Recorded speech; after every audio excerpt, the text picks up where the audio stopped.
Yurtimizda barcha sohalarda bo'lgani kabi qo'riqlash tizimida ham keng ko'lamli islohotlar amalga oshirilmoqda.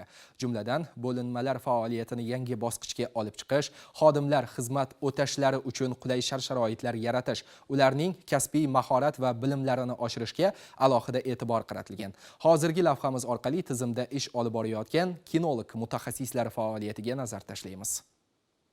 Bugungi kunda Ichki ishlar vazirligi huzuridagi qo'riqlash departamenti hamda uning hududiy boshqarmalarida kinologiya xizmati tobora rivojlanmoqda.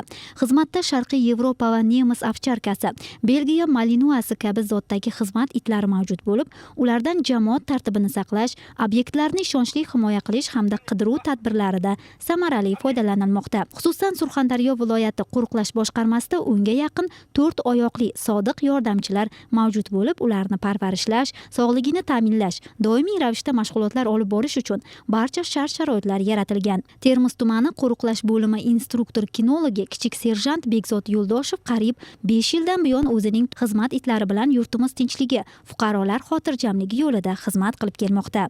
Men qo'riqlash faoliyatida 5 yildan beri xizmat itlarini tayyorlab kelmoqdaman. Hozirgi kunda Graf laqabli xizmat itim bilan Surxondaryo viloyati qo'riqlash boshqarmasida obyektlarni qo'rig'ini ta'minlashda xizmat olib bormoqdaman. Bizga xizmatni olib borish uchun barcha shart-sharoit yaratilgan. Bugungi kunda qo'riqlash tizimida himoya qorovul, iz-qidiruv hamda antiterror yo'nalishi bo'yicha xizmat itlari tayyorlanmoqda. Xizmat itini qo'llashdan maqsad uni sezgirligi, ziyrakligi hamda bilishi bizning xizmat faoliyatimizda yaxshi samara bermoqda. Kinolog mutaxassislarning malakasini oshirib borish uchun muntazam o'quv yig'inlari tashkil etilib, xodimlar doimiy ravishda qayta tayyorgarlikdan o'tkazilmoqda.